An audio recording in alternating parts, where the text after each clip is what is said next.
இன்றைக்கி வீட்டிலே வெங்காய பக்கோடா எப்படி செய்யுதுன்னு பார்க்க போகிறோம்.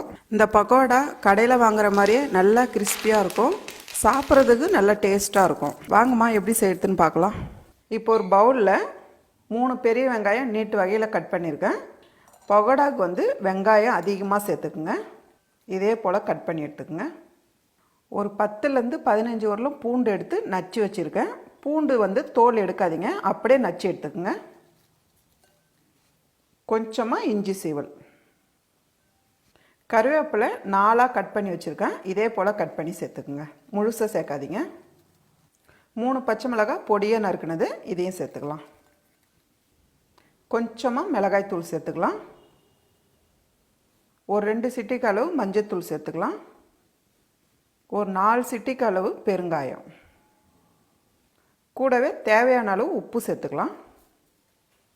கூடவே கொஞ்சமாக எண்ணெய் சேர்த்து